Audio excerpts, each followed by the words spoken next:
Hello po mga kababayan, good morning! Mga Ophirians sa buong mundo, welcome dito po sa ating programa Bullseye News Unfiltered. What you see is what you get, you decide. Ako pong muli, ang inyong kaibigan sa live streaming si Dante Maravillas, mula rito po sa lungsod ng Legazpi, Province of Albay, Philippines. To the world. May nakapansin pala sa inyo sa bagong gupit.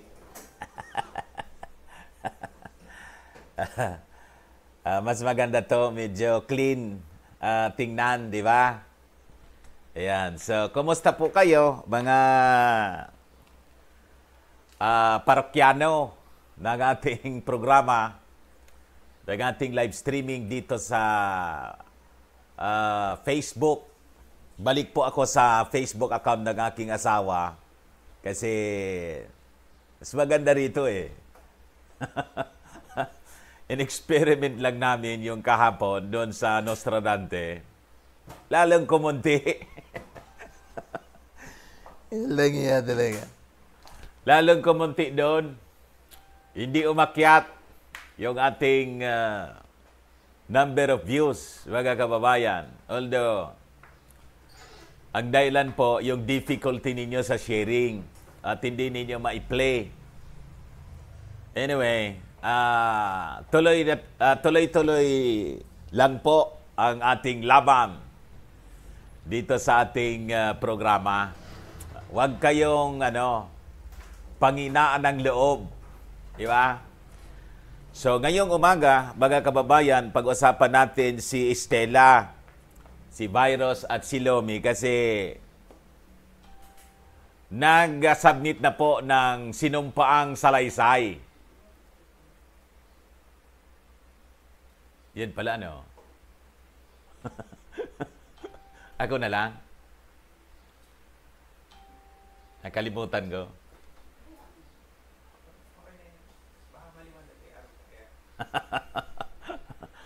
Nakalimutan ko. Anyway. Ano nga yung sinasabi ko? Nakalimutan ko pati yung sinasabi ko. Yung sinumpang salaysay. May sinumpa na pong salaysay pala si Bikoy-Koy.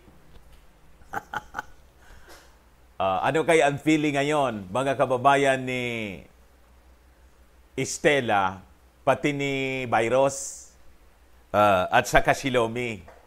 And sinabmit na rin, mga kababayan, yung mga ebidensya.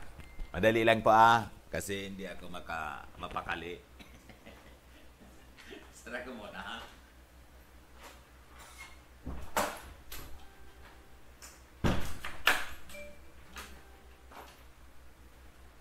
Hindi ako mapakali na bukasyon. Nakalimutan kong isara kasi dami kong iniisip kasi. Hindi ko na napansin yung likod ko. So, anyway, pag-usapan din natin, mga kababayan, yung sabi ng ating Pangulo. Ang ating Pangulo po naghahanap ng additional funds para isweldo sa mga teachers. O ngayon, ipopropose natin, mga kababayan, sa ating Pangulo, napakaraming pera si Damaso. Naka-invest pa nga sila, mga kababayan, sa BPI. Yung sa Maynila lang yon. Si Tagle. Ba't palalayo tayo sa paghanap ng fondo para idagdag sa sweldo ng mga teachers? Nandiyan naman si Damaso. O, di ba? So, pag-usapan po natin ngayong umaga ang possibility, mga kababayan, to tax Damaso. Dami niyang negosyo eh. Di ba? And pag-usapan din natin, mga kababayan, yung proposal ni Virus. Gusto ba naman makipag-alyansa si Virus, yung minority, minority bloc sa Senado. Gustong makipag-alyansa sa majority. Ba't pa makikipag-alyansa? Mga malas kayo. Di ba? Ngayon po, mga kababayan, pag-usapan natin ang mga isyong ito kasi baka malasin tayo. Pag makipag-alliance dito sa mga salot ng lipunan. Pag-aralan po ninyo, mga incoming senators, huwag pagogoyo dito sa mga lokong ito, mga kababayan. So, yun po. Tatlo lang yung ating pag-usapan ngayong umaga. And pakishare muna po ninyo ng ating live streaming. Like and share lang po ninyo yung ating Facebook account, Dante Maravillas, kahit hindi tayo nakakapag-live doon. And follow din po ninyo, like and share dito sa Facebook account ng aking asawa, Bella Bermondo Maravillas. And doon sa Nostradante Facebook account and Dante Maravillas Vlog. Pati doon sa Team Nostradante sa YouTube account, pwede ninyo kaming i-follow doon. And pati doon, mga kababayan, sa Facebook account, sa YouTube account ng aking anak, Jilon Maravillas. Pwede ninyong mapanood ang ating recorded na yung ina-upload namin doon. So, yan po muna. And itong ating programa, mga kababayan, ay atid sa inyo ng ating napakagagaling na product, Firmax Firming and Lifting Cream. Baka pwedeng i-permanent mo yon kasi dumadaloy na yung mainit eh.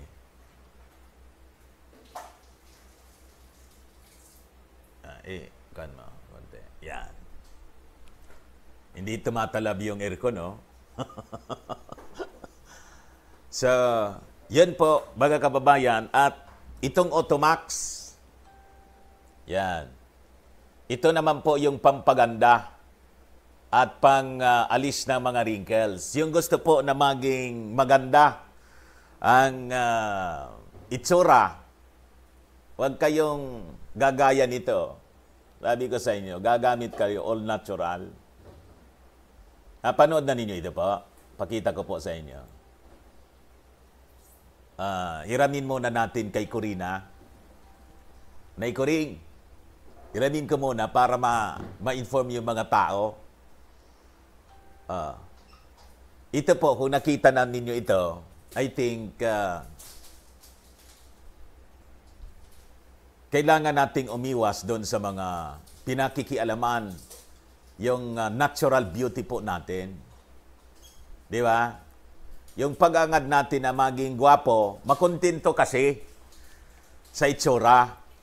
Kaya ako po, wala akong makeup. Yung nagpapa-makeup, kumakati yung kwang ko kasi yung skin ko po, malasotla. Sensitive. Yeah. So, kahit sabon, hindi po ako nagsasabon sa face. Hindi ako gagamit. Ito lang talaga sana yung ginagamit ko. Firmax at Automax sa mukha. Kasi natural, compatible po sa atin. Baga kababayan. Pag umamit tayo ng kung ano-anong synthetic, yon ang problema. Lalo ba kung itong mga Botox, ingatan po natin para maging maganda yung hugis at maging bilog yung hugis ng inyong mukha. Maiwasan yung mga paglalaylay, nagpapabotox yung iba. Baka po matulad kayo dito. Panoorin ninyo.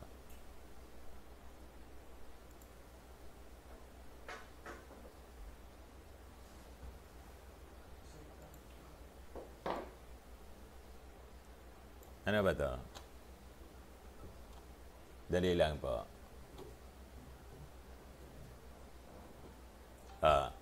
Panoorin ninyo.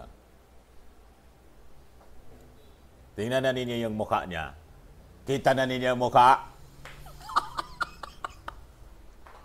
Lumaylay. Mga kababayan, yung mukha. Para nang, anong tawag doon? Parang yung linsa.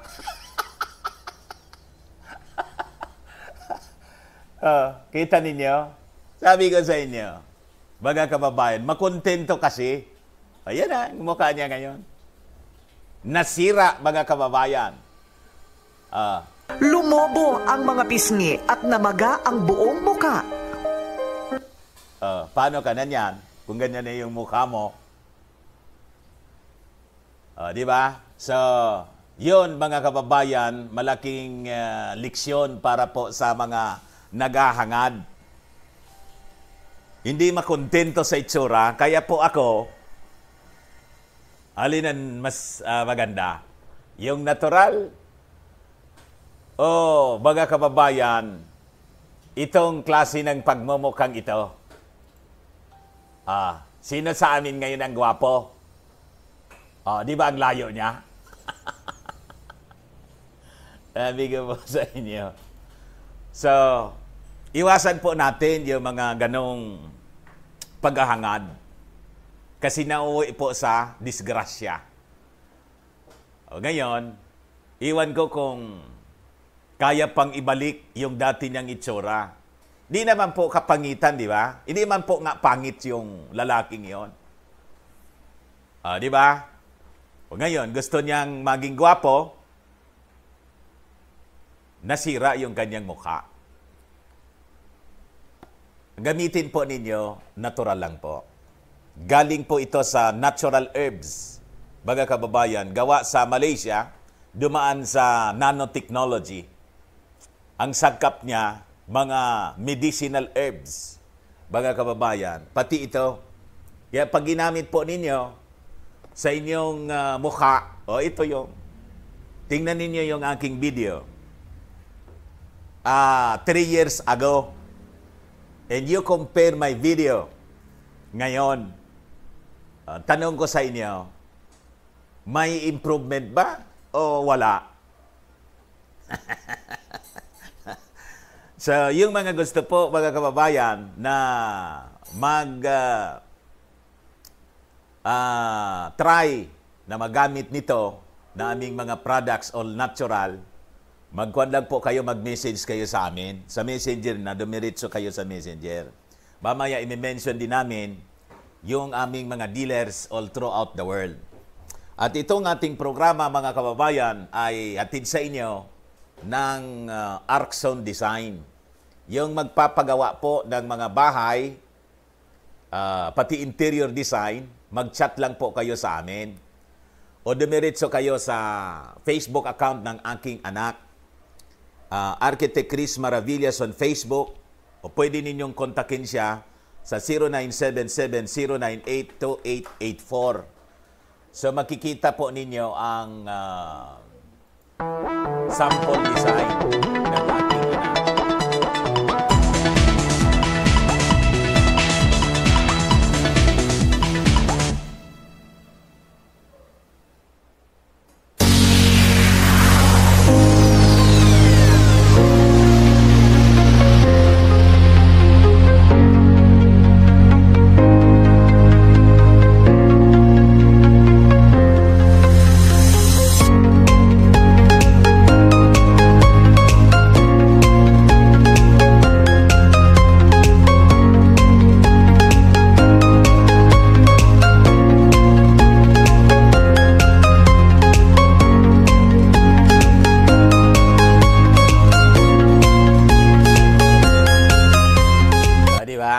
Yan, yung video yon mga kababayan, mahaba yon kasi, kaya pinotol ko na lang. Mamaya na lang, i-full natin yung video ng sample designs ng aking arkitektong anak. Kanina pala, hindi ko na-i-play yung actual demo ng Firmax. Ito po, actual po itong demo. Panoorin po ninyo. Demo po kami dito sa Seventh-day Adventist sa Toklong. Ano po pangalan niyo, Kuya? Ah, Pabling. Pabling, si Brad Pabling po yung ating kasama. So actual presentation po ito, ginagawa namin para maipagalaw po yung kanyang kamay. So unti-unti po ito, pag sinara within 5 minutes po, paki-open close po ulit. Sige pa po. Naiwan pa rin na po. Tingnan natin. Maniwala ito. Maniwala pala yan. Dito yung pala. Dito yung sakit yan. Ito yung trabaho ko. So, Bago lang yan. Mga kambuhan na.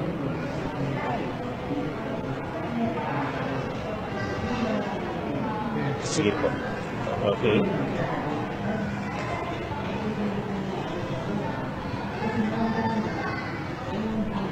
Paki-close open po ulit.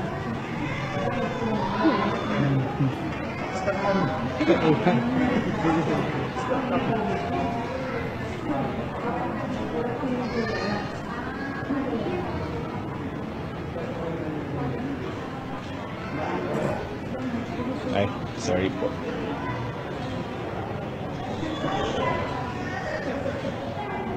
Sige po, pa-close open po. Sige pa po. Sige pa po. Di ba? So, napakagaling po nitong ating product. Parang magic lang. Seconds. Pero iba-iba po yung epekto niya. Depende sa kalagayan ng katawan ng gumagamit po, mga kababayan. Okay, so dito muna tayo sa ating mga initial reactions ng ating mga kababayan. Hello, Sir Jim Kaole, yung dealer natin dyan sa California. Makay Sosoki, good morning, Sir Dan. Si Luisita Lucero from Hong Kong, magandang umaga. Pati si Lisa Platon Cueto, morning, Sir Dan, in family. Si Expedito Enriquez, magandang umaga dyan sa Saudi. Si Mike Malones, Sir Dan, mukhang dyan din po nagpaturok si Drilon at may side effect pang laging inaantok. Si Wana Change, doon din. Saka si Juber.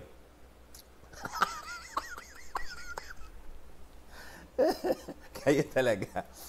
Si Wana Change po, hindi man yun kailangang turukan. Mami. Hindi man kailangang turukan. Natural na yon. Tapos si Juber. Hello, Marivic. Madam Marivic Channel. Dealer natin dyan sa Las Vegas. Good morning, Sir Dan and Ma'am Bell. Kayo talaga. Si Lorna Lynn Carlson, good morning, Sir Dan. Bagay na naman yung gupit. Itong si Madam Lorna Lynn Carlson, pumunta pa rito. Nag-travel siya from Manila para bumili nito kasi wala na siyang mabilhan. Wala siyang mabilhan. Baga kababayan, pumunta rito. Kasama yung kapatid. Pagbilan mo na niya ako. Kita ninyo? Si Jolly Nataki, Ayo Bontag Gadante, sana maitawid natin ulit. This time po, watching here at Giginto, Bulacan. Okay naman siguro yung signal natin, ano? Wala pa pong namimirwisyo sa atin. Continuous pa yung broadcast natin, hindi pa nag-freeze. Anyway, si Marco Abiliara, watching from Fujairah, UAE. Si Flo Gani sa Chicago, nanonood na rin sa atin ngayon. Si John Rifarial, maray na aga po, Sir Dan, watching from Dubai. Bicolano siguro to, ano? 244 na din yung nanonood sa atin. Share lang po ninyong share. Si Malo Tan, Sir Dan, good morning. Watching from Hong Kong. Idchan Edchan Bautista, oo, dapat i-tax. Mga Damaso, namimihasa kasi. O ngayon, kailangan ng mga teachers ng additional anong tawag dito? Amount for increase in salaries, mga kababayan. Overwork yung ating mga teachers. Ngayon, hirap yung ating Pangulo, mga kababayan, kung saan kukuha ng pandagdag sa sweldo as part of the campaign promise. Pag hindi natupad yung campaign promise, ikakagalit ninyo yung ating Pangulo. Lahat lang naman anya salita. Hindi man tinutupad yung mga sinasabi niya. Ngayon, saan kukuha? Di ba? Alam nga naman,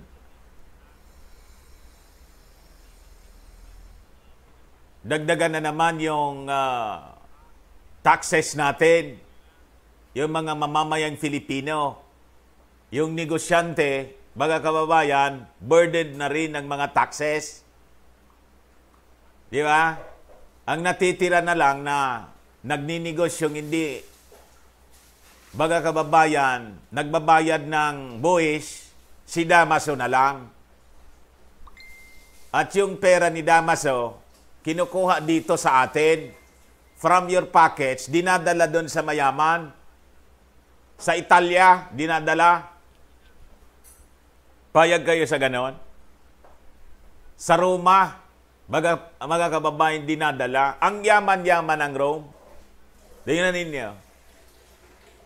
Napakaliit na city. Napakayaman. Saan kinukuha yung koleksyon nila? Buong mundo, lalo na dito sa atin. Tapos, ang iingay pa. Sabi ko sa inyo, Rosville, Calibo, Tolitofoga, Sir Dan, good morning. Watching you from North Pole, Alaska. May mga tao pala dyan. Kala ko, yun dyan sa Alaska po, ang tumitira lang dyan, yung mga scientist on research. Ang ginagawa mo dyan, Rosville? Diba? Rodante Amular, good morning. Watching from Abu Dhabi. Si Yob Solis, nanonood din sa atin ngayon. Oh, yung neighbor natin. Bumalik ka na, Ryan Trilles Mulat. Anong bansa ka na nga ngayon? Ang neighbor namin ito, nanonood sa atin ngayong umaga. Ronnie Hieronimo, support Dante Maravillas. Maraming salamat. Watching from Dasmariñas City, Cavite, si Mildred Frago Rualio. Watching from USA, si Betty Santos Gomonit. Si Estrella Kabakungan, Sir Dan, watching from Sydney, Australia. Salamat po naman, Sir Dan, at mapaparusahan na yung mga LPIGs na dilawan. Yellow tae, God is good. And karma is coming for them. Si Robert Bacolod, watching from USA. Good morning, Mr. Dan, and your family. Makagising palagi ang programa po. God bless always. Si Telma Baine, hello, Sir Dan. Napuputol ang connection. Watching from Honolulu. Si Sterling Jet, Sir Dan, watching from San Francisco. Ganda ng programa mo, very informative. Mamaya naman yung iba, siguro. Simulan na natin before pa tayong perwisyuhin ng mga dilaw. So ngayong umaga, mga kababayan, nakakatuwa yung mga balita. At yung nakakuha ng aking atensyon, ito pong balita ng UNTV. Kasi po, yung mga malalaking network, ayaw nilang i-highlight ito. Si Bikoy Koy. Ayaw nilang i-highlight yung panibagong pasabog nang si Bikoy-Koy, mga kababayan, ay magsalita laban sa pamilya ng ating Pangulong Digong, hindi magkaugaga, kandarapa, mga kababayan, yung mainstream media sa pag-interview kay Bikoy-Koy. Yung ugali na matang ko. Ngayon din si Bikoy-Koy. Ay, mga nasa mainstream, bakit UNTV lang yung nagna-news nito? Yung mga mainstream, ayaw magkwento. May 27 pa pala, mga kababayan. Imagine that. Kahapon lang tig-report. Anong oras to? O the other day lang tig-report. Mga kababayan, na si Bikoy-Koy ay bumalik na. Sumurrender. Mga kababayan, voluntarily submit himself sa ating mga authorities at dala na po niya ang sinumpaang salaysay, yung affidavit, mga kababayan. Then, kasama sa dala-dala ni Bikoy-Koy, yung cellphone kung saan ka-text niya at ka-call niya, kausap niya, itong si Estela, itong si tawag dito, itong si Damaso, Alejo, and all other opposition personalities. Yung napangalanan doon, si Virus, si Lumi, iwan ko kung nakausap din niya, makikita natin, malalaman natin. Once, mga kababayan, ma-evaluate na yung ebidensya na tangan, mga kababayan, ni Bikoy-Koy. Kasi last week, sinasabi ng mainstream media, umalis si Bikoy na walang iniwang ebidensya. Wala niya, umalis. Maloko talaga itong nasa mainstream media. You see? O ngayon, ano kaya ang feeling, mga kababayan, ni Estela ngayon, ni Virus at ni Lomi? Hello, Estela. Nasaan ka na nga pala ngayon? Anong ginagawa mo ngayon, Estela? Narinig ko, magpa-file ka ng kaso laban kay Bikoy-Koy. O, di i-file mo. Ano naman? Kung mag-file ka. Nanginginig na kayo ngayon. At galit na galit kayo. Kasi sinasabi ninyo, kasinungalingan ngayon ang sinasabi ni Bikoy-Koy. Nung pabor sa inyo, nang ginamit ninyo itong si Bikoy, credible witness para sa inyo. At kailangang iharap sa Senado. O ngayon, ilang days ka na lang, Estela, sa Senado. Ano na ngayon? Hanggang 30 ka na lang pala. You see, 26 days na lang ang presence mo in the Senate. And the Congress will call for an investigation on this. At possibly, you will be summoned. And possibly, you will be bullied by the senators sitting in the committee. So you are receiving the dose of your own medicine. Yun ang nakakatuwa doon, ano. Yung mga gawain mo ngayon, kasi desidido si Bongo, Senator Bongo, yung first resolution mo agad, ipatawag si Stella. Seconded kaagad ni Senator Bato de la Rosa. Ayan. Ubaran po ninyo itong lokong ito. Baka lang. Baka sumunod ito kay Reyes, kay General Reyes. Tingnan natin, kaya makapal ang mukha nito eh. Si Reyes, manipis yung pagmumukha, nagbaril sa sarili.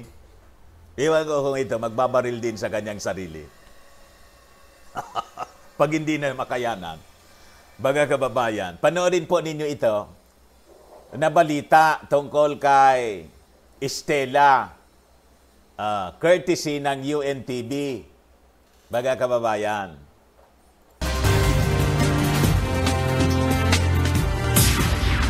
Matapos makapagpiyansa sa kasong estafa, umalis sa Camp Crame si Peter Jomel Advincula alias Bicoy noong Sabado.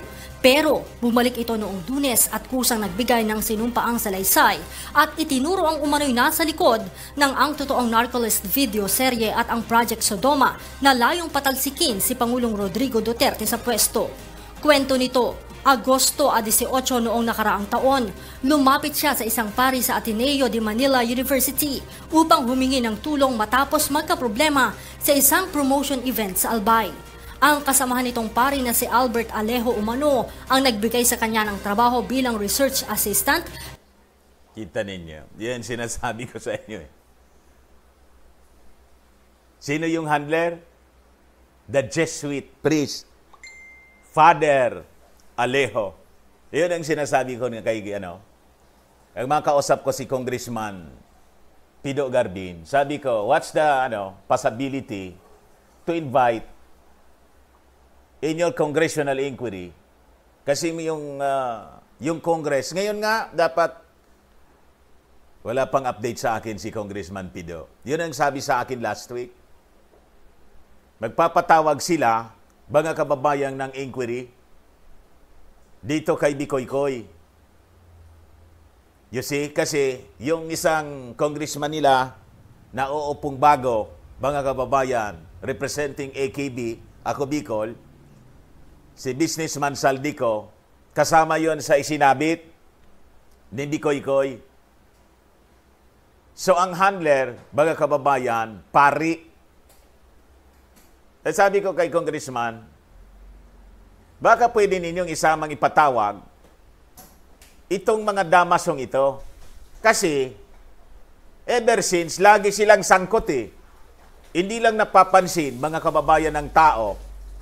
Kasi nga, sabi ko, most of us blinded by our faith dahil sa ating paniwala sa mga nakaabito. Na pag nakaabito, feeling natin, paniwala natin, santo. You see? Mabubuting tao, mga kababayan. Yung ang ating paniwala. So we are so blind by our faith na kahit gumagawa na ng masama ang isang religious leader, tulad nito ni Father Alejo, parang baliwala sa atin. Parang okay lang. And we pursue cases against civilians or government personalities. Pero hindi tayo,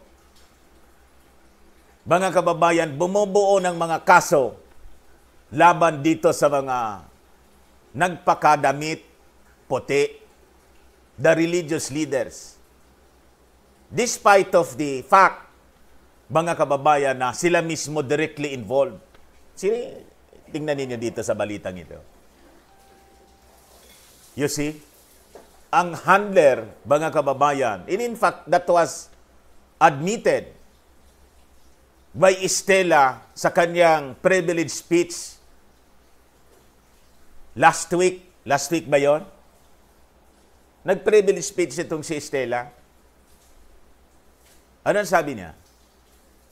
Kinonfirm niya, mga kababayan, yung sabi ni Bikoy Koy na nagpakilala nga sa kanya kay Bikoy, mga pari. Doon sa nag-present sa IBP kay Bikoy Koy, mga madre. You see? Patuloy natin, mga kababayan. Na may buwan ng sahod na 25,000 pesos a month. August 27, ipinakilala umano siya ni Alejo sa Chief Security Assistant ni Senator Antonio Trillanes IV na si Jerome alias Junel. Kita ninyo, pag Junel talaga,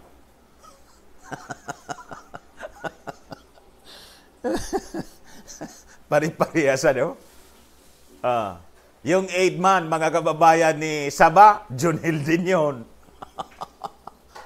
Mga suspicious character. Ano po?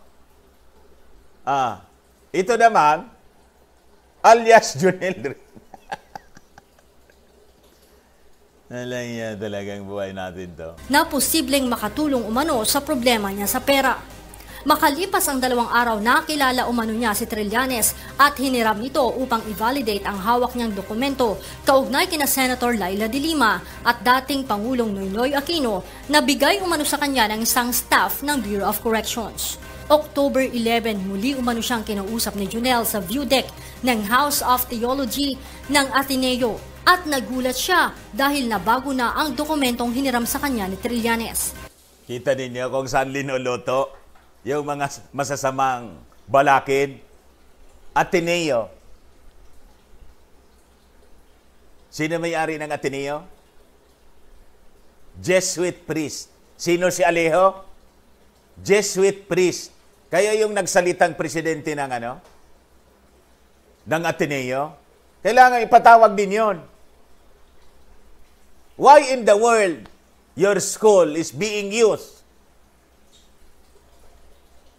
by these suspicious characters? Bakit naging pugad ng mga plotters to oust the present administration yung eskwelahan ninyo? Kaya nga yung panawagan ni sino yon? Si Sas, Rugando Sasot, nananawagan siya doon sa management, administration pala, sa administration ng Ateneo. Ay, hindi, sa administration. Sa mga magulang ng mga anak na nagpapa-aral dyan sa Ateneo, lalo na yung mga ka-DDS.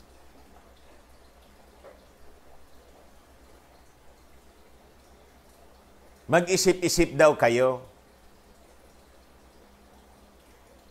Kasi yung school mismo, based dito sa mga ulat, mga kababayan, and testimonies ni Bikoy Koy sa loob mismo ng Ateneo. Imagine that. Ang tungkol kina de Lima at dating Pangulong Aquino ay pinalitan umano at ginawa itong tungkol sa pamilya Duterte at kay Senator-elect Bongo. February 9 nang magtungo naman umano sila sa art. Di lang ganong kwento, mga kababayan, na ilabas na kahit ni Senate President Soto. Kaya nga sabi niya, hindi ako Di ako masyado dyan naniniwala. Kasi noon niya, yung target niyan, si Panot. O, tama yung kwento dito, di ba? Yung script ng pakagawa ng kwento. And afterwards, nang pumunta doon, sa Ateneo, yung dating script, pinalitan yung ibang characters ng target niya. Yung dating involvement ni Panot sa drugs as stated in the narrative of Bikoy Koy, pinalitan ng pamilya Duterte, yung ating Pangulo na. Ulitin natin, sino yung handler? Pari. Nakakalungkot. Ano po mga Catholics? Taas ng respeto ninyo sa Jesuits order. The Jesuits, Society of Jesus, ginagamit pa yung pangalan ng ating Panginoon sa kanilang society.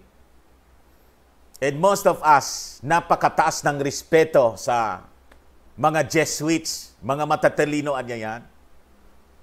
Ngayon na narinig ninyo ang kwentong ito, I urge you, mga Catholics, to search more about the history of the Society of Jesus. Itong grupong ito, kung saan nakaanib yung inyong Pope, kayo na lang? Ayoko na magkwento. Baka kung isipin ninyo, sinisiraan ko yung religion ninyo. Hindi. Wala akong plano.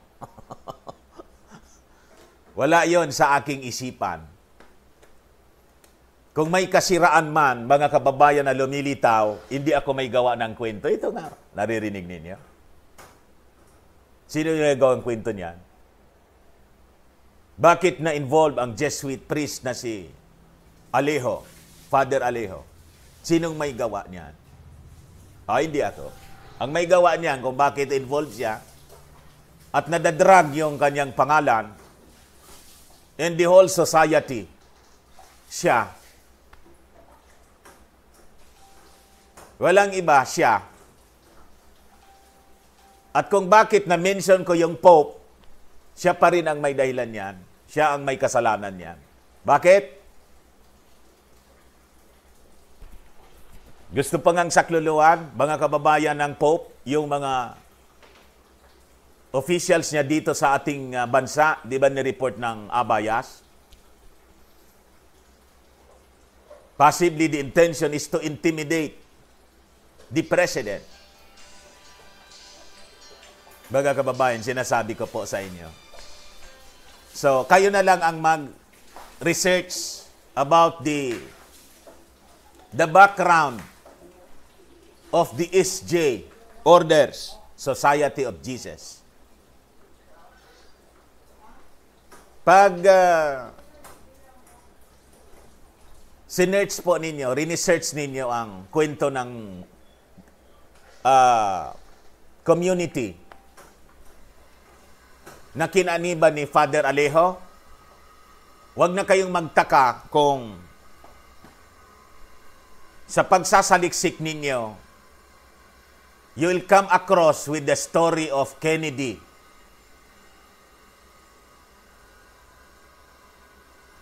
The President of the United States of America that was assassinated. Huwag na kayong magtaka kung you come across with the story of Lincoln, Abraham Lincoln, another president na nauna pa kay Kennedy. Mga kababayan, kung paano siya pinatay. Ayan lang po ang pwede kong ma-share sa inyo.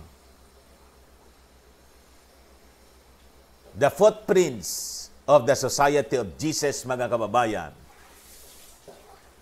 are everywhere. Archdiocese ng Caloocan upang pag-usapan ang gagawing pag-iingay sa darating na halalan at pagpapasabog sa social media laban sa administrasyon upang paboran ang 8 Diretso. Kita ninyo? Ginamit nila yung social media. Pinaglalaroan tayo, mga kababayan, ng mga taong ito. Buti na lang, hindi tayo nagoyo. February 11, muli aniya silang nag-meeting sa De La Salle University sa Taft Avenue, Manila. De La Salle na naman, sa kanila pa to. Para pabagsakin ang administrasyong Duterte. Kasama umano sa naturang pagpupulong sina Senator Trillanes, dating Education Secretary Armin Luistro. Sino si Armin Luistro? Si Brother Armin Luistro? Presidente dati ng Ateneo. dating Secretary of Education, ni Panot. Jojo Asierto, mga paring sina Alejo at Flavie Villanueva, Dan Sungco, Yoli Villanueva Ong, Vicente Romano at Junel. Nasundan pa umano ito ng marami pang meeting kung saan nakaharap niya ang isang attorney Phil na staff umano ni Senator Laila de Lima. Talagang magkakaugnay sila, no? Iisang pusod nila. Sabi ko sa inyo. Nakaharap din umano niya si Chay Hofelenia ng Rappler at Senator Rappler. Yung mga narinig natin, yung lumabas sa mainstream media, at nabasa natin, mga kababayan, sa mga dilawang newspapers, at napanood natin sa mga dilawang media, at itong mga dilawang vloggers, isaya lang po ang gumawa ng script. Riyak agad si Lomi. Risa Hontiveros na nagtanong kung ano ang magiging kontribusyon niya sa destabilization plot. Nagpatawag pa umano ng emergency meeting si Senator Trillanes noong February 22 kung saan ipresinta nito ang PowerPoint presentation ng Project Sodoma. Nagtaka pa kayo kung bakit Project Sodoma? Ay nagpangalan, alam nga naman ang nagpangalan nun si Trillanes. Hindi.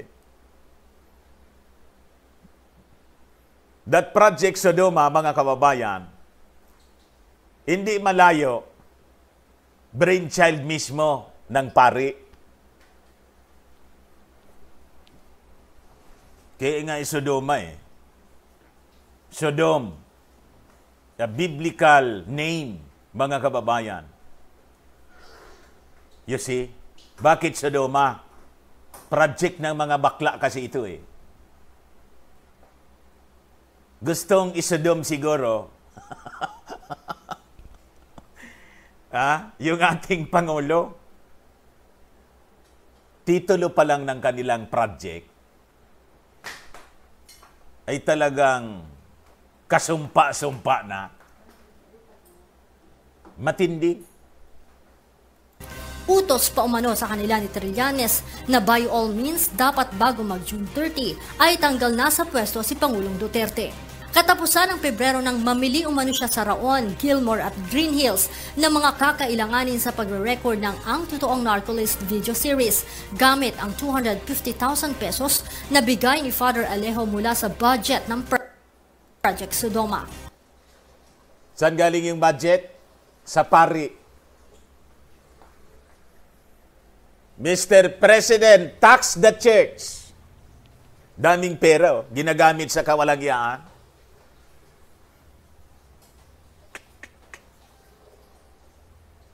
Imbes itulong sa mga mahihirap, mga kababayan, ginagamit to plot the ouster of a sitting president. Tax the church para maisweldo sa mga teachers. A 4 ng Marso, nakamiting umano nila ang mga kandidato ng 8 Diretso, maliban kay Mar Rojas. Dumating din umano si Vice President Leni Robredo banda. Si Lomi, dumating daw. Ang alas 4 ng hapon sa Leong Hall ng Ateneo de Manila University at pinag-usapan ang galawan at estratehiya para sa Project Sodoma. Kaya after na lumabas, mga kababayan, si Dikoy Koy, yung series na yon, sunod-sunod yung press statement nila, salita kaagad, mga kababayan, si Estela, salita agad, mga kababayan, si Lomi, salita agad, mga kababayan, si Risa, in all the rest, pare-parehas yung script. Nagpiesta, mga kababayan, yung mainstream media, the same script. Well instructed and coordinated yung mga press conferences nila. Yung ginawa. May coordinator kasi, ito anya tawagan mo, etc. Meeting sila. Sabay-sabay anya nating pasabugin. Familiar po tayo sa ganong mga ginagawa ng ating mga subjects. Kasi noong nasa mainstream media, most of the time, pag may mga press conferences, isa ako sa tinatawagan, pare, punta ka rito. May pasabog dito. Scoop natin ito. Pero most of the time, ang ginagawa ng coordinator, yung mga kaalyado nila, yun lang ang tinatawagan. Yung mga hindi nila kaalyado na nasa media, wala yon.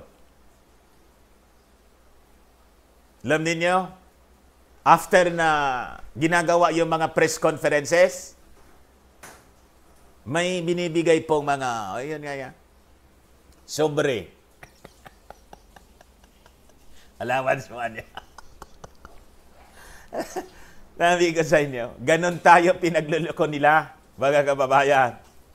March 29 naman umano ginawa ang production ng Ang Totoong Narcolist videos sa Ateneo de Manila University. Kita ninyo? Doon mismo, ginawa yung video. Sa loob mismo ng Jesuit Communication o Jescom Sound Room.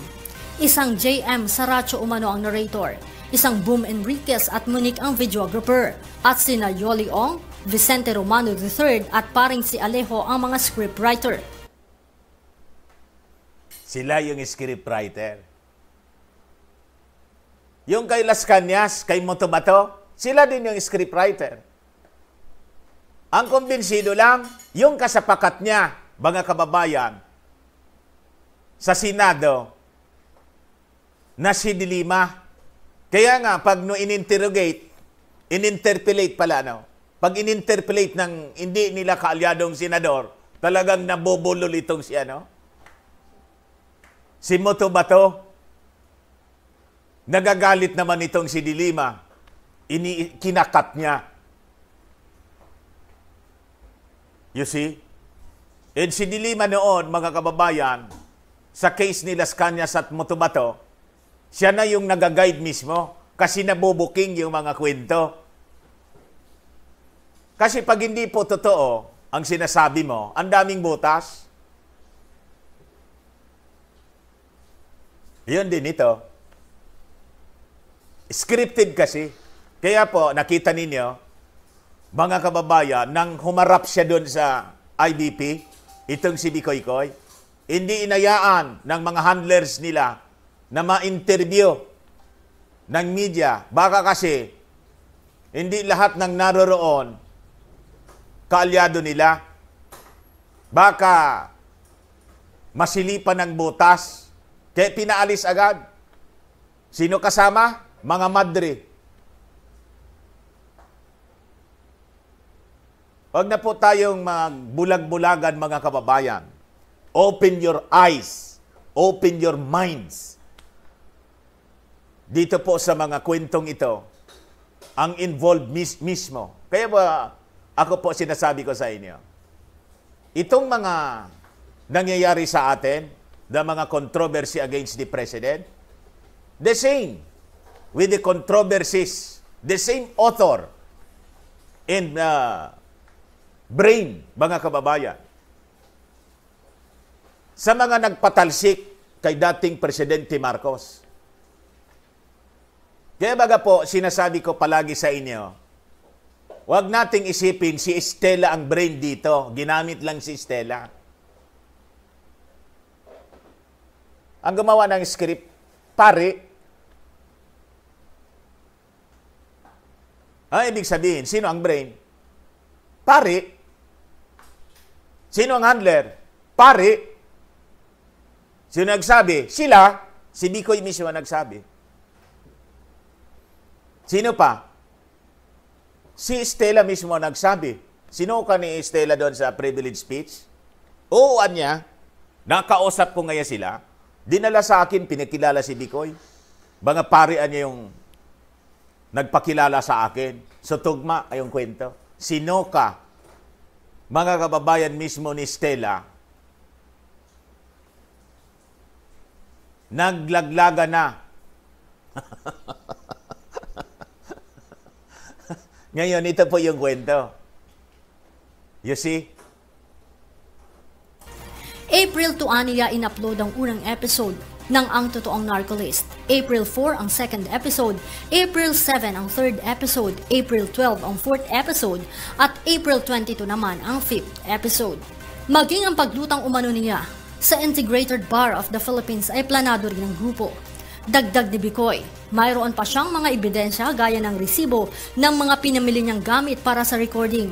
Usapan nila ni Jerome na Chief Security ni Trillanes at ang susi ng Grove Condominium sa Pasig kung saan siya itinago. Namamalagi ngayon sa Campo Crame si Bicoy kahit na sinabi noon ni Chief PNP Oscar Albayalde na wala silang pasilidad para dito. Dati namang itinanggi ni na Senator Trillanes at VP Robredo ang mga aligasyon ni Bicoy at kwestiyon ang kredibilidad nito dahil sa pabago-bagong mga pahayag. Question daw yung credibility. Nung hindi pa bumabaliktad si Bicoy, credible sa inyo. Nang bumaliktad, questionable na. Nang umaayon sa inyong script si Bicoy, sa kanyang mga expose, baga pasabog niya, kailangang isailalim sa witness protection. Ngayon, si Bicoy, sinungaling na. Lalo kayong nasisira, no?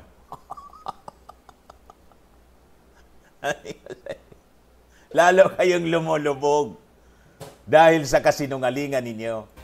Pero si dating PNP Chief at incoming Senator Ronald Bato de la Rosa dati na nagsabi na dapat pa ring suriin ang mga sinasabi ni alias Bicoy. So, hindi ko sinasabi na paniwalaan niyo si Bicoy. Kasi ako mismo, walang credibility sa akin yung tao niyan. Pero, kung ikaw ay mag-investigate ng isang kaso, huwag mong ilalamp up lahat ng investigation. Pag-engage ni Bicoy sa Bucor noon, ibang investigasyon yon. Pag-engage ni Bicoy dito sa paggawa niya ng video, series, dapat ibang investigation yun. Pag-engage ni Bicoy doon sa IBP, na humingi siya ng tulong, separate investigation yun. Leia Ilagan, UNTV. Magaling si, Juan? Magaling si Dr. Bato de la Rosa. Huwag ilam anya yung investigasyon. Dapat, tawag doon?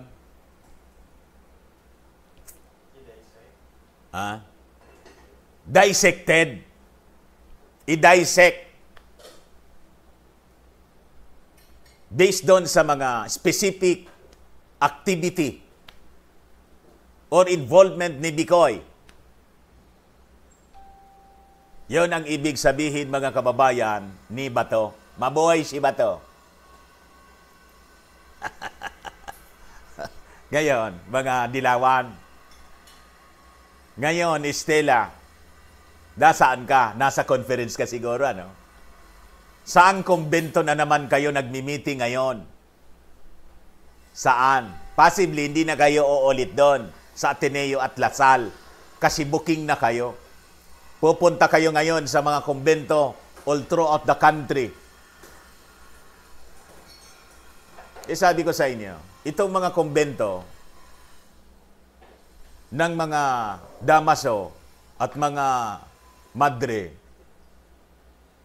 this should be subjected, mga kababayan, sa surveillance.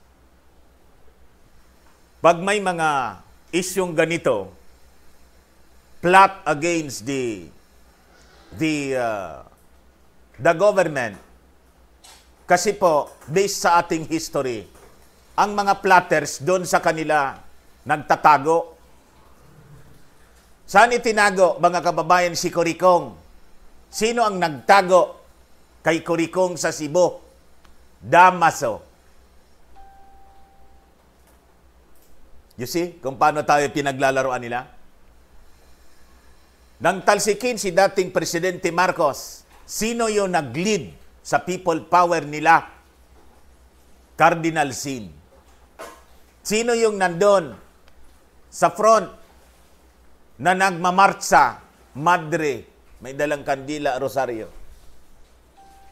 Buti na lang, mga kababayan, mabait yung dating Pangulong Marcos. Hello, Mr. President. How are you?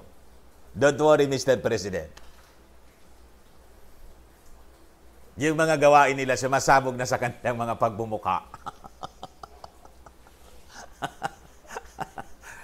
You see, your foolishness will return to your body. Doon yun, kay Marcos. Ngayon, mga kababayan, pariho po. Kaya lang, ang pagkakaiba, hindi magtagumpay sila ngayon at laging nabubuking because of the vast support of the Filipino public sa ating Pangulo. At dahil sa napakabantot na reputasyon ng kanilang ginagamit na grupo, yung mga dilawan. Yung mga dilawan nga po mga kababayan, ay diring-diri na rin sa kanilang kulay. Umiba ng kulay. Kung ano-anong kulay. Bakit ito nangyari? Sa advice pa rin ni Damaso. Ganon si Damaso. Maglaro, mga kababayan. Kuhan mo na niya. Yung kulay natin, anya. Kilalang kilala na. Pag nakasuot ng dilaw, talagang yung mga tao niya, nasusuka. Nasusuka na sa atin, kaya wag na tayo gagamit ng dilaw. Iba-ibang kulay na tayo. Akala nila, mga kababayan, maiisahan tayo. Yung 8 candidates nila, may green, may black, may white.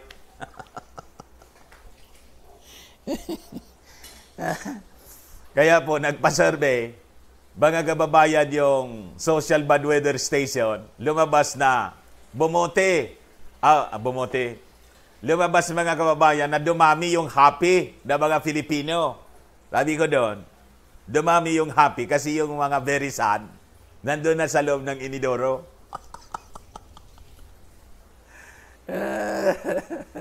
Kaya lang, buhay pa yung mga gonggong, pilit na bumabangon galing sa inidoro.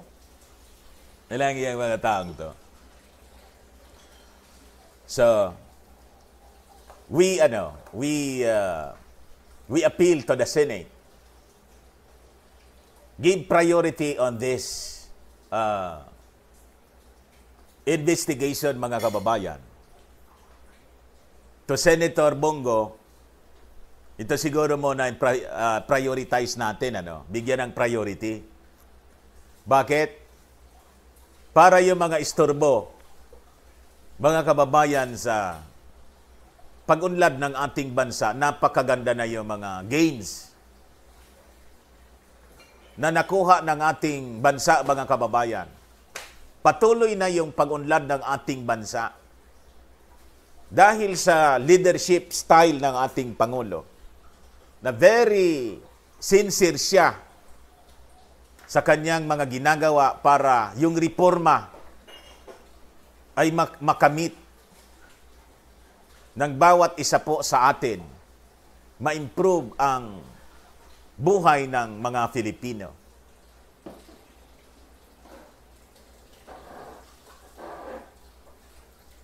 Ito po, ang katibayan. Kailangan i-sustain po natin, walisin na natin itong mga salot sa ating lipunan. Ito po, pakita ko po sa inyo.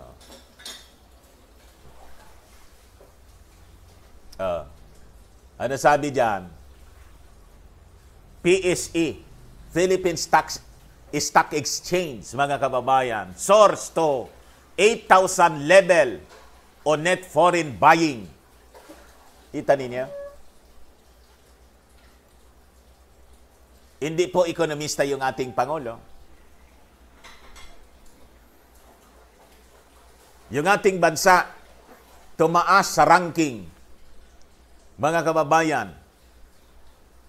sa pagiging competitive country sa negosyo. O this time, yung stocks naman. June 3, report ng Business World. Pati yung stocks natin. Ano ibig sabihin nun?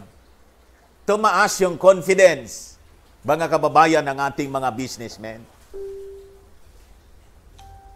Pag tumaas yung confidence, ang gandaan niyang magnegosyo sa Pilipinas. Ito ang resulta po. Pati yung stocks natin, tumaas. Yung medyo hindi masyado, most of us, hindi masyado familiar ng stocks. Ako nga, pinag-aaralan ko ito kasi may nag-con sa amin, may nag-tip sa amin. Hello sir, diyan sa Japan, nag-invest siya sa stock. Hindi ko pangalanan kasi baka, for security. Pumunta dito sa amin, bumili ng Firmax, 14 boxes. Galing Japan, pumuntang Pilipinas, bumalik dito, taga Cebu siya. Pagkatapos, dumaan dito sa amin, just to buy the product. Nagkwentuhan kami rito. Kininto niya yung buhay niya sa Japan, mga kababayan. Yung mga neighbors daw niya, nagtataka kasi siya, kaya bumili siya ng Firmax kasi may problema siya sa paglalakad. Stroke patient siya. Baka niya makatulong, Mr. Maravillas. Kasi ang tagal ko na itong problema. Nagtataka daw yung kanyang mga neighbors, pati yung mga kamag-anak. Kasi siya, may problema sa paglalakad, lagi siyang nasa bahay. Pero ang dami niyang binilangan nga ako. Binigay kay Mrs. Sobra. Sabi ni Mrs., Sir, napakarami naman ito. Ganyan ka, kakapal.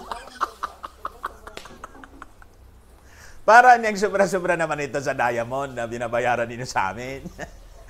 Yang bilangin ng asawa ko, oo nga. Sobra-sobra. Nagtataka, mga kababayan, yung mga kakilala niya. Sinir sa amin yung sikreto. Investor pala siya sa stocks. Sabi ko, sir, turuan mo naman ako. Nang ikwento sa akin, pag-aralan mo anya, kailangan tutukan mo yung mga balita kasi apektado din ito ng speculations. Ito nga, maganda itong balita. Yan. Tumaas, mga kababayan, yung stocks ngayon. So, ang daming mga buyers. Sigurado. Yung mga buyers, mga foreign na buyers pa pati, mas maganda. Di ba? So, nakita po ninyo. So, ngayon, pinag-aralan ko na rin po ito. Baka pwede natin itong, maging additional source of living. Tulad ng kaibigan natin dyan sa Japan. Maraming salamat sa pagpunta mo rito. So, nakikita ninyo, mga kababayan, nagbabago na yung ating kalagayan sa economy ng ating bansa because of the increased confidence of the investors. So nakikita natin pati sa stocks. And the President, mga kababayan, nang bumalik galing sa Japan, kausap yung mga negosyante. Nakapag-uwi siya dito ng almost 300 billion worth ng investments that will create up to 80,000 jobs. Aayaan natin itong mawala pa dahil sa perwisyong ginagawa nitong mga tarantadong salot dito sa ating lipunan.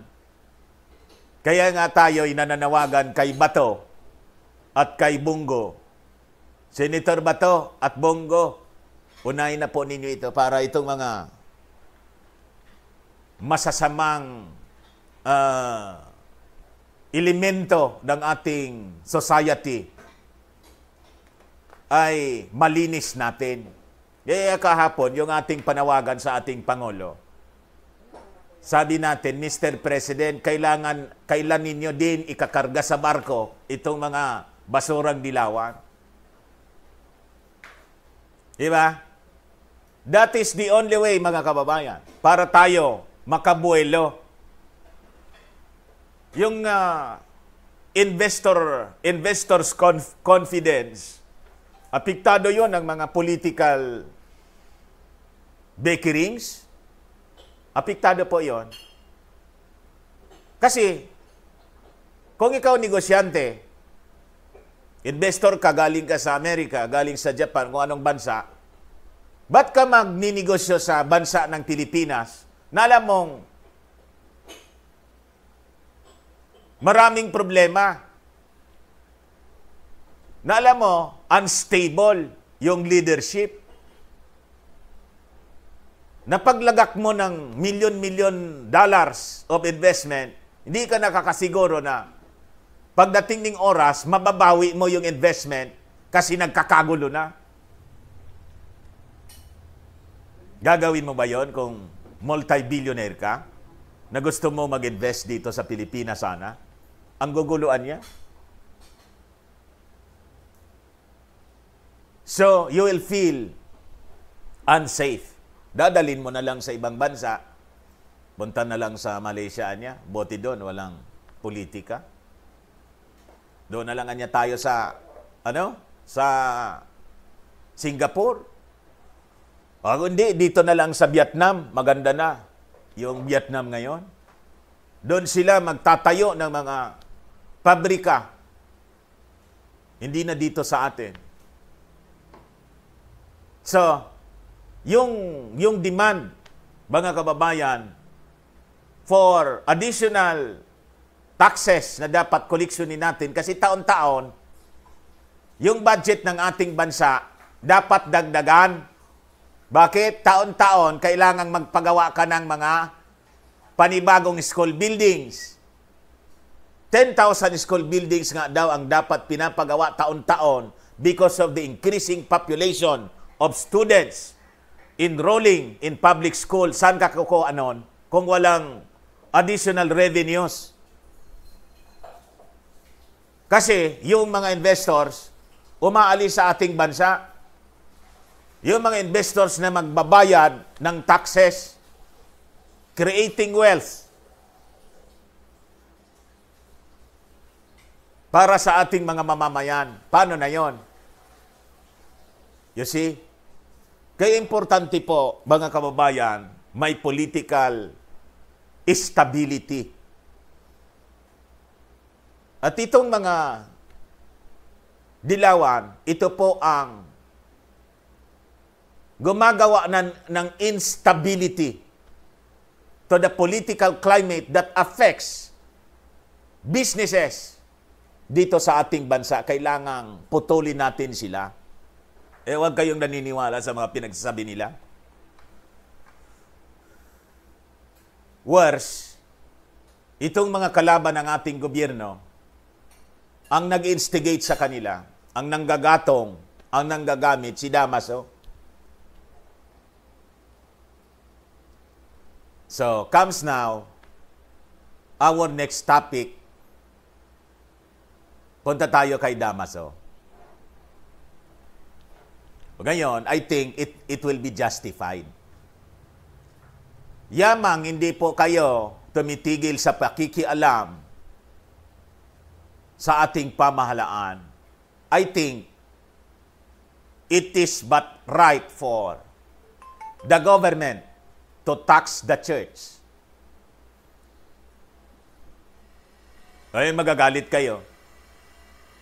Bakit? Ang itatax lang naman sa inyo, yung mga negosyo ninyo, yung mga investments ninyo. Hindi man po yung koleksyon ninyo. Galing sa, tawag doon?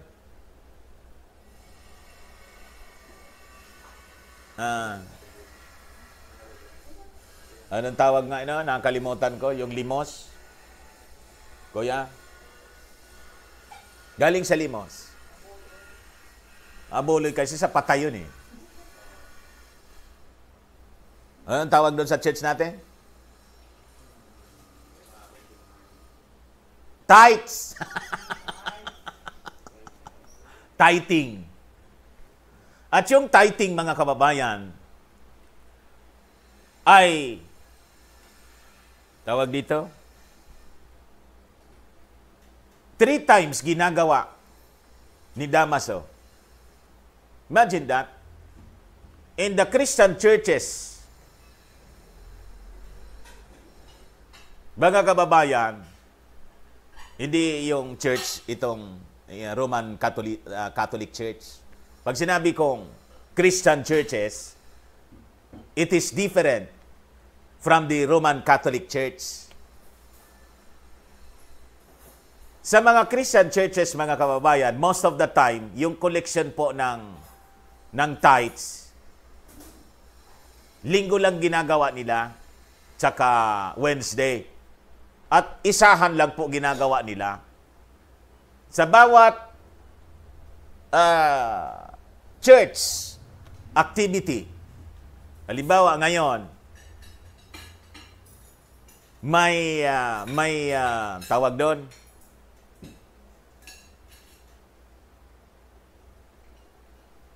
may church activity. May service.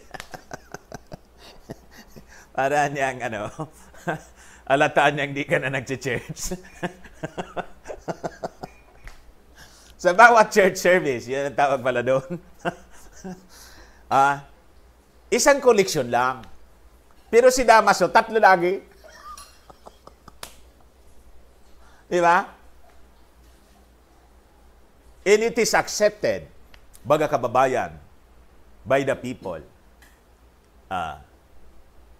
Hindi ko sinabing yung koleksyon na yon, yung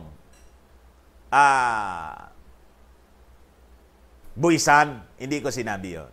Kundi, si Damaso po engaged sa mga investments.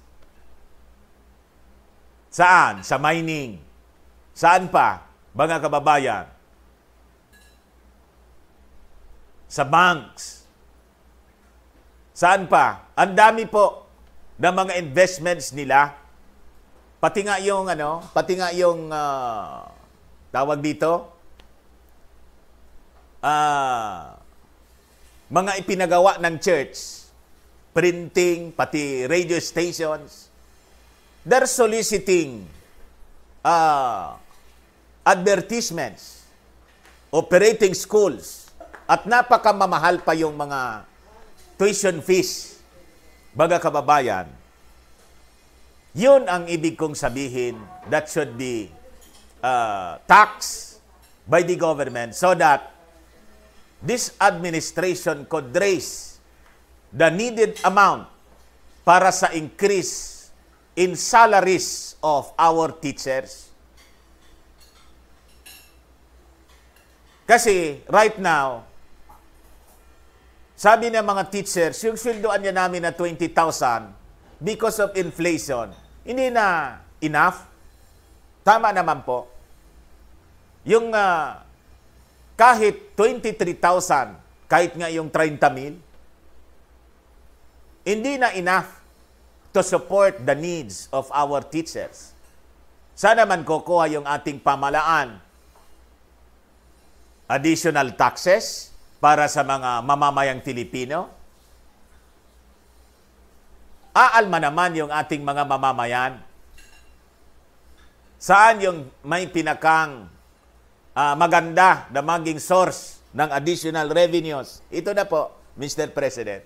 Anyway, para naman, pag nung nagbayad na ng buwis si Damaso, di ayaan na natin siyang makialam. Di ba? Ayaan na natin. Kasi naman, may right na siya. Ang hindi maganda, laging nakikialam si Damaso, hindi man siya nagbabayad ng buwis. Yun ang masama doon. Worse, yung koleksyon ni Damaso, mga kababayan, di man niya ginagamit para sa mga mahihirap, Ina-announce mismo nila. First collection niya papuntang Vatican. Ba't mo tutulungan yung Vatican? Napakayaman na nun. Kung kulang sila sa fund, ibinta nila yung mga palamuti doon. Gold, diamonds. Nakikita ninyo? Yung mga paintings nila doon. Pinag-iinitan ninyo yung kayamanan ni Marcos. Hindi man inyo. Pag-initan ninyo yung kayamanan ninyo. Kasi kung talagang tumutulong kayo sa mahihirap, 2,000 years na kayo sa mundo as an institution. Tanong ko sa inyo, Damaso, bakit ang dami pa ring mahihirap? In this country, for example, you existed for almost 400 years. 400 years na kayo. Umalis yung mga Kastila, naiwan dito yung mga Filipino, Damaso. Ganun pa rin yung gawain ninyo. Ang daming mahirap in the communities. You see? Tawag ninyo sa church, Church of the Poor. Paano naging Church of the Poor kayo? Tingnan nga ninyo yung mga sarili ninyo kung mahirap ang itsura. Dating mahirap kayo. Nang nandyan na kayo sa church, yumama na kayo.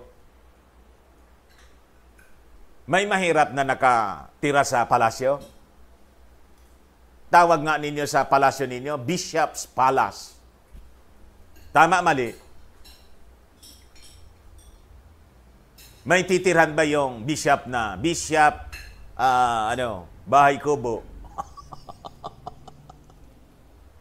Walang ganun.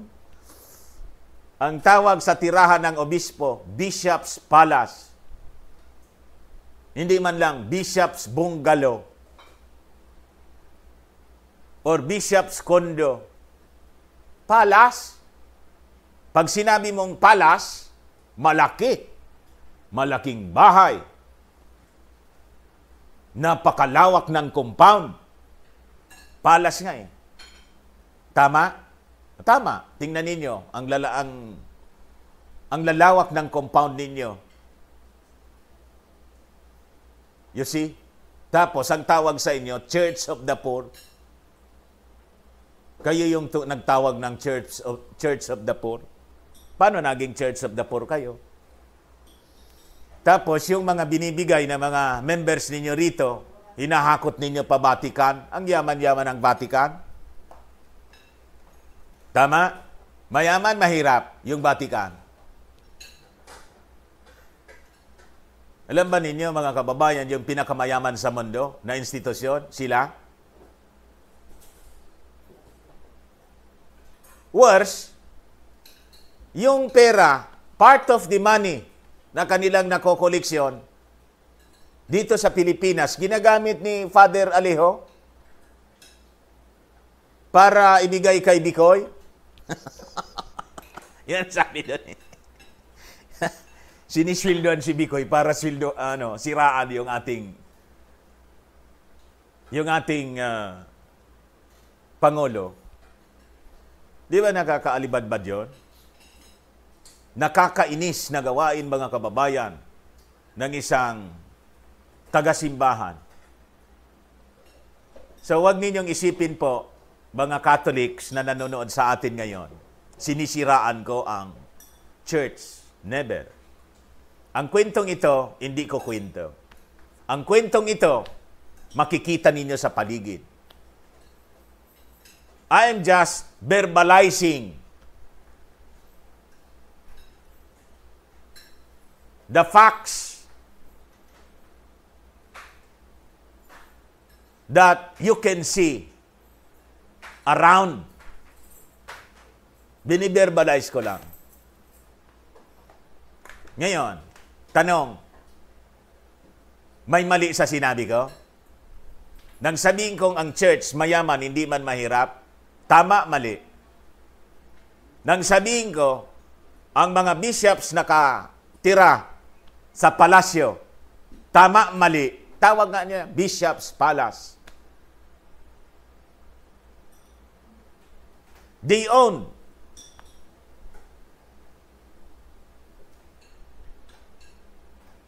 schools. Tingnan niyo ang compound nila, ang lalaki. Tanong, mura yung tuition? Hindi. Tanong, magbabayad ng buwis? Yun na nga ang problema. Tanong, humihingi pa sila sa government? Hindi na ngayon makahingi. Kasi ang Pangulo po, si President Digong. Kaya nga galit sila siguro. Pero ang Pangulo, si Coricom, si GMA, si Panot, ayun. Si GMA, kailan mga kababayan narinig natin yung controversy about the Pajero Bishops? Panahon ni GMA. Kaya si GMA, kahit ang bantot-bantot na noon, hindi matanggal-tanggal. Bakit? Alam na ninyo kung bakit. Yun ang sabi ko sa inyo. Ngayon, dito na tayo sa isa pa. Last topic natin po, mga kababayan, itong sabi ni Bayros. Pakita ko po sa inyo yung sabi ni Bayros. Ito, pa-interview siya.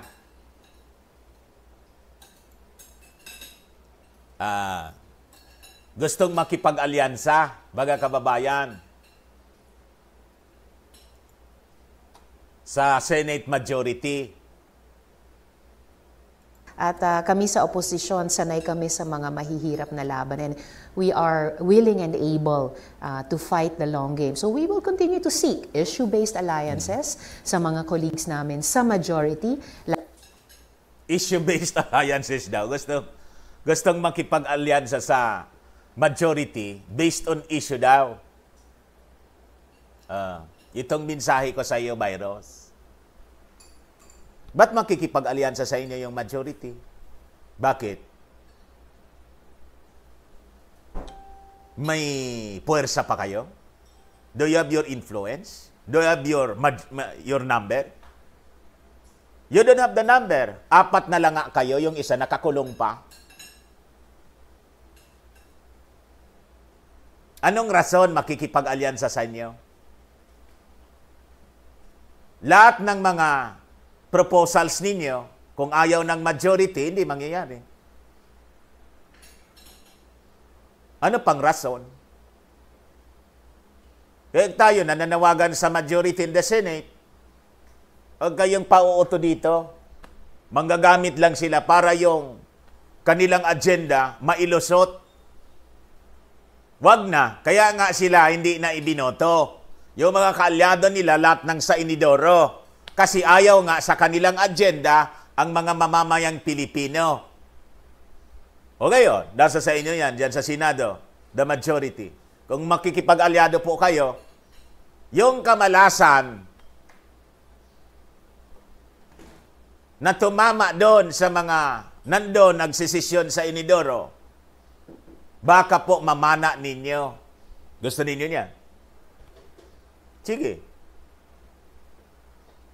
Mga malas po ito. Malas na tao. Toxic. Toxic people. Galit ng mga mamamayang Pilipino. And anyone that will associate, that will deal with them, tatamaan ng kamalasan sa 2022. Tatandaan namin po yon.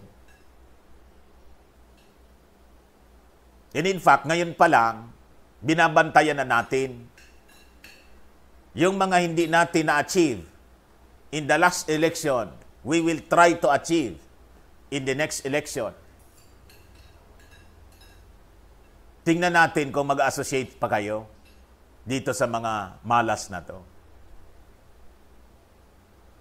Gagamitin lang po nila yung alyansa para isulong ang kanilang mga masasamang agenda.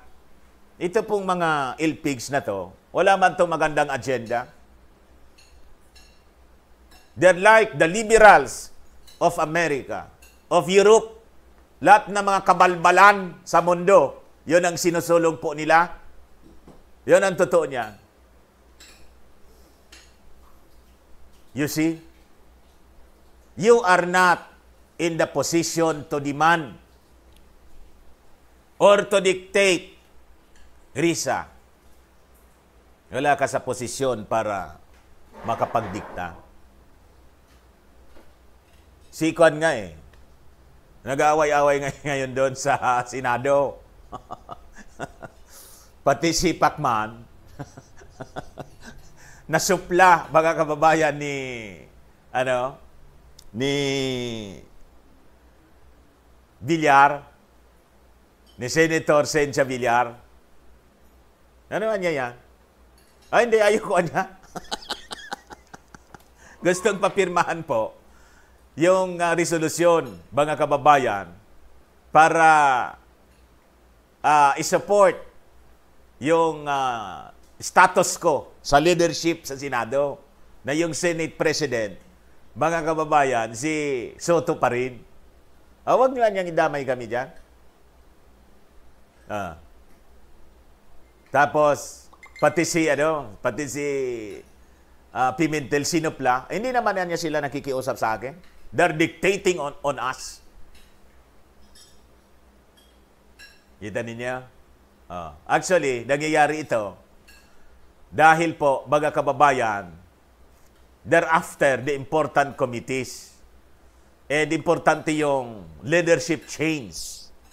Ngayon, titingnan natin kung ano ang mangyayari. Kasi sa totoo lang, kailangang palitan itong si Soto. Tingnan ninyo po yung exposition ni Thinking Pinoy. Basa ko po ito. Magaling mag-research si Thinking Pinoy tingnan ninyo. In the last Congress, ang House na-approve ang 28 Duterte priorities, priority bills ng ating Pangulo. 28 noon na ipasa ng Kongreso because of the strong leadership of the Speaker of the House, si GMA po. What about the Senate? Tingnan ninyo. Senate did not pass 12, including emergency powers versus traffic. Kasi po, sa totoo niyan, itong si Soto, kala ninyo, dilaw din yon, mga kababayan. Itong si Soto. So, we were failed by the Senate. The Filipino people, mga kababayan, were failed by the Senate. The agenda of the President, legislative agenda, inupuan po nila.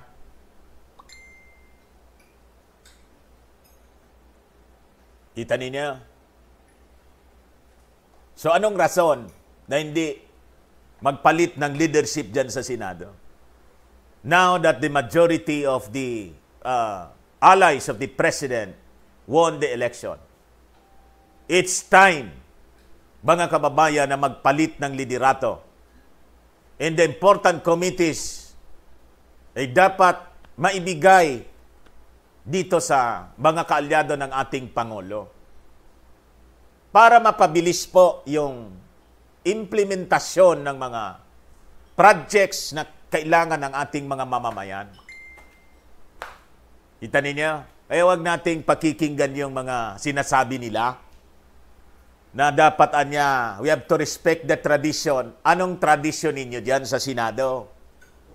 Ito, upuan yung mga importanteng dapat maipasasana na mga legislations. Yun ba yung tradition ninyo? Huwag na. Yung mga Senate investigation ninyo na kain ang kain lang kayo, wala mang nabuo na mga significant legislations ninyo. You see? Kain kayo ng kain. Ang tataba na ninyo. Charge sa aming mga mamamayang Pilipino. Ano kayo, siniswerte? So I think, mga kababayan, ayos na yon. Mga kababayan, itong ating programa ay atid sa inyo ng Firmax at Automax. Yan. Yung gustong mag-order po ng aming product, PM lang po kayo. Dumiretso na po kayo sa aming messenger. Yung mga dealers po natin sa iba-ibang lugar ay si Madam Eileen Rosales sa Chicago. Magandang umaga. Number niya po, 1773-798-7816. Si Sir Jim Kaole, nanonood sa atin ngayon dyan sa California. Si Libito, si Madam Sentia sa France. Pag sa France, si Madam Sentia yan.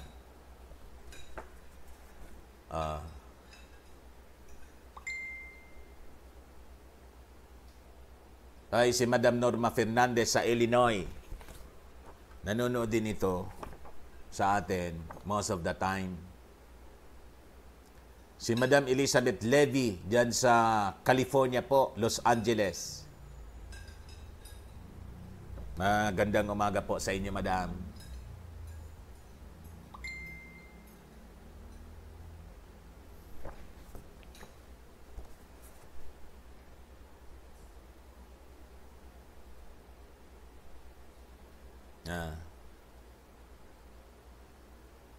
Si Madam Gina Takagi, nanonood siya diyan sa dealer natin diyan sa Cavite. Magandang umaga. Si Fer Abalos diyan sa Canada. Magandang umaga po.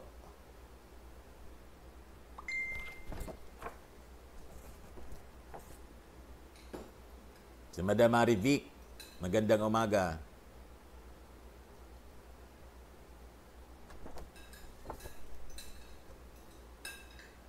Sa Kwansya po, sa Las Vegas. Marivic Itzano. Mobile natin po siya dyan.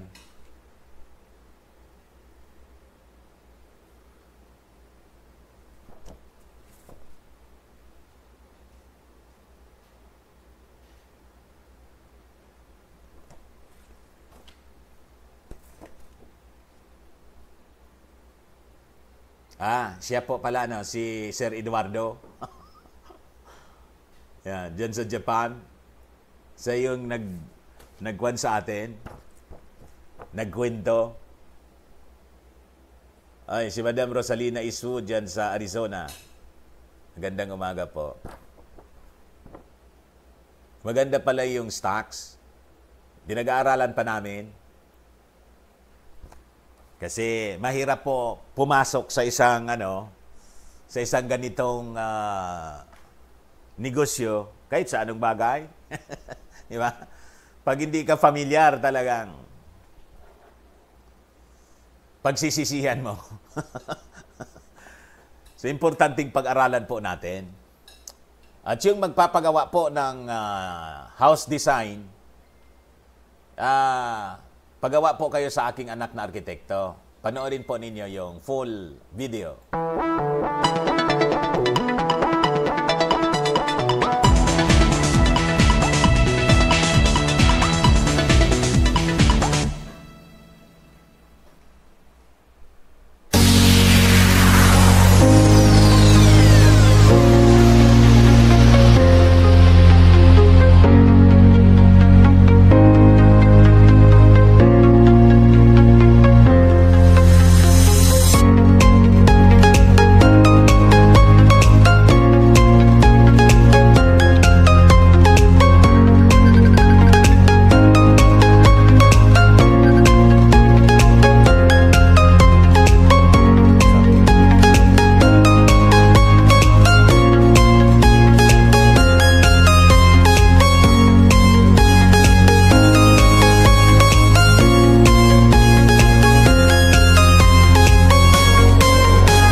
Ayan, so mag-chat na lang po kayo sa kanya, direkta. Yan. Si Josie Ordas Tolentino, Sir Dan, late na naman po ako. God bless po and your family watching from Hong Kong. Yan.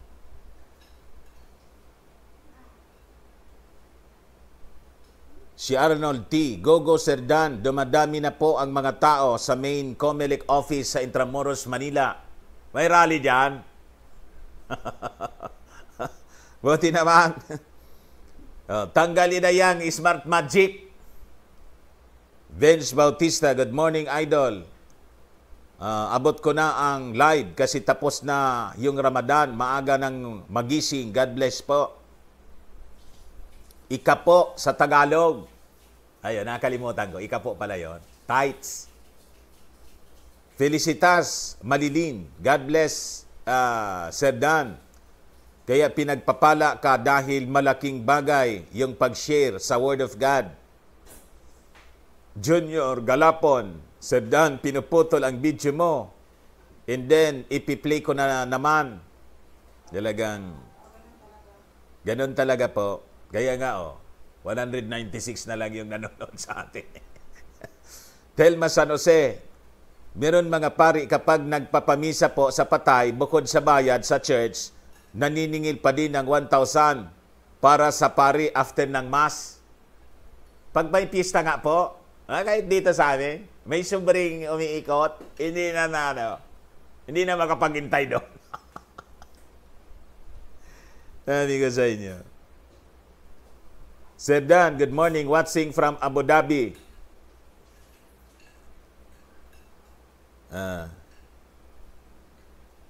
Ims Torinueva, putol-putol nga po ang pag-play, okay lang, balik-balik na lang. Tinatsagaan ninyo, ano? Yung iba, naiinis na lang, umaalis. Ronald Kirihiro, si Byros Hontibyros, ramdam ang bolosok ng Elpigs sa Poso Negro, kaya akala naman niya may mauuto pa siyang kapwa senador. Hindi naman niya mauuto yung mga kasama niya doon. Sasabihin nun, bakit niya makikipag-alliance kami sa inyo? Diyan ka sa minority. O di magsalita. Gusto mo mag-privilege speech? That's your right then.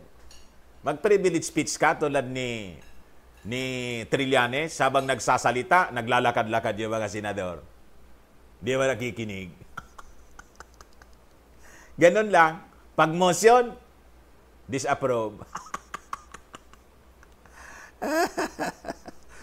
Tama po kayo, kailangan yung Speaker of the House at Senate President kaalyado ng Pangulo para makatulong sa mga proyekto ng Pangulo.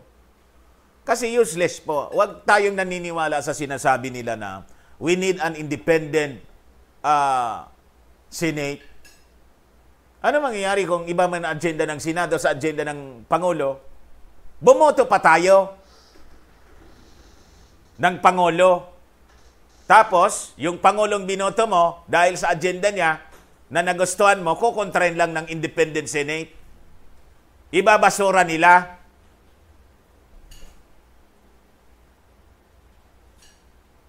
Ang tawag mo doon,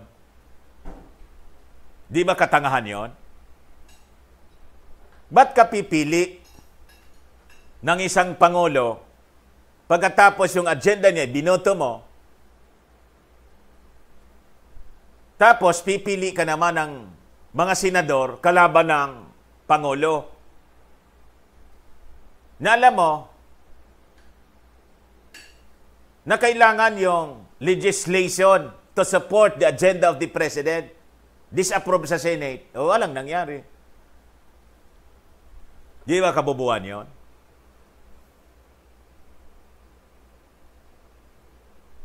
Hey, Madam Cynthia, good morning, Sir Dan, watching from France. God bless you more. Kayo din po, Madam Cynthia, pagpalainawa kayo ng ating Panginoon at mabintahan kayo ng marami. maraming clients, mabigyan kayo ng maraming clients.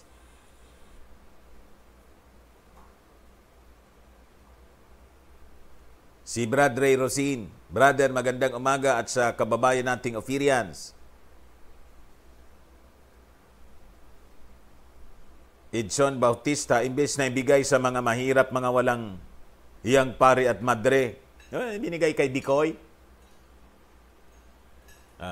Pinapasweldo doon para gumawa ng mga kasinungalingang kwento. Alam niyo kung bakit UNTV lang ang nagbabalita, kasi dating daan ang may-ari ng UNTV si Eli Soriano. Opo, tama po yun. Hindi nila sakop. Yung UNTV, hindi nila sakop. Yung may-ari, hindi nila pwedeng diktahan yun. So, supplyin sila noon at babasa ng Bible. Aawayin sila ni Soriano. Dapat ipadampot na ang mga yan. Inaaboso nila ang demokrasya dito sa Pilipinas. Bigyan ng leksyon ang mga yan. Walang tama sa kanila. Kaya nga po, sinasabi ko sa inyo, para maging magaan para sa atin, ang pagtiwalag, we have to learn our history.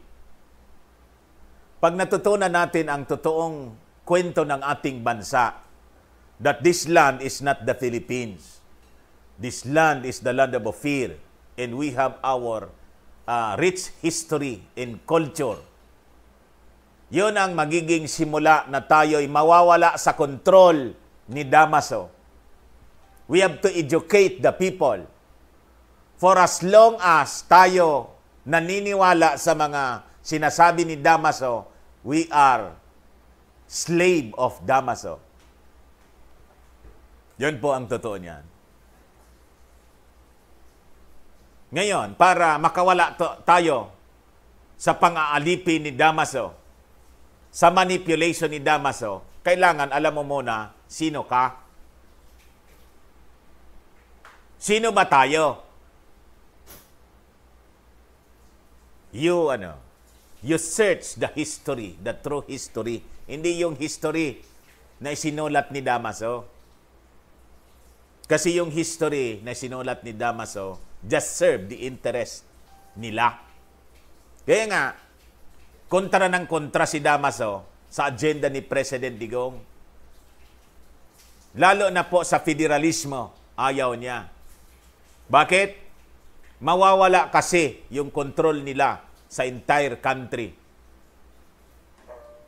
Pag naging federal po tayo, mahirapan silang kontrolin yung bawat gobernador ng bawat estado. Kasi po, to the Jesuits, tayong Pilipinas, mga kababayan, is just a province. Ulitin ko po sa inyo. Many times, binanggit ko na sa inyo. Possibly, most of you, kibit-balikat lang at tumataas yung kilay. Tingnan ninyo, i-search ninyo po. Ang Pilipinas, province lang, probinsya, hindi ng China. Sa mga Jesuits po, ang Pilipinas is a province. Bakit? Alamin na lang po ninyo kung bakit probinsya lang tayo sa tingin nila. Orchestrated sina Las Cañas, Matubato at si Bicoy, lahat kagagawa ni Trililing at lahat ng mga LPIGs. Ginamit nga lang po si Trililing at yung LPIGs. O, di ba? Ginamit lang. Helen Flores, happy Tuesday morning po, Idol. Mandel and family. Jojo Beltran, kumbento ay taguan ng mga halimaw. Doon tinatago si Matubato. Doon tinatago si Bicoy. Victoria McGray, good morning po. Marcos will always be the best president. Jojit Pitson, kung hindi lang sana nagpauto ang mga tao noon sa mga Aquino, siguro ngayon mayaman ang Pilipinas. Yun nga po. Yung mga Aquino, instrument ni Cardinal Sin. Kaya, yung mga Pilipino, inuto ni Cardinal Sin. Niluklok nila. Mga kababayan, si Aquino, si Cardinal Sin po kasi, i-search ninyo, member ng Trilateral Commission. Ano itong Trilateral Commission? Ito yung nagpapatakbo sa mundo, nagpapaikot sa atin, lahat. Pinapaikot lang tayo. Jenny Flores, Serdan, yang Albert Alejo din ang binabanggit nung babaeng taga Davao na nagsabing siya, Las Cañas at Motobato ay doon nag-usap dati sa kumbento. Yun nga yung sinasabi ko sa inyo. Ingat po kayo lagi, Sir Dan, sabi ni Helen Flores, more power. God bless you po and your family. Maraming salamat. Delia Fujimura, Sir Dan, we are following all your video, watching from Chiba, Japan. Jobilo Mariano, nako kapag dilawan na naman ang maging presidente, baka ibenta na naman ang mga pinagagawa at mga projects ni Tatay Digong. Josephine Faulbom, Sir Dan, Mambela, family and viewers from South Australia, shared na po. Sabi niya, mahirap din kung mag-speculate sa stocks. Yun nga po, pinag-aaralan mabuti talaga. Hindi basta yung bibili ka ng stocks at yung nabilhan mong company, medyo walang masyadong mga planong expansion in the future para yung stocks tumaas. Di ba?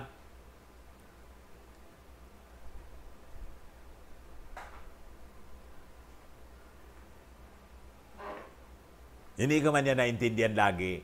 Dati. Hindi ko man yan naintindihan dati. Sabi ko, ano ba to? Unti-unti, medyo lumilinaw na. Arnold T. Go, go, go, Sir Dan. Dumadami na ang mga tao sa main Comelec. Ay, kanina nabasa ko na to. Ngayon, mga kababayan, Fair Abalos, worship service. Ayon. Okay na siguro? Next time naman, mga kababayan, maraming salamat po sa inyong panonood.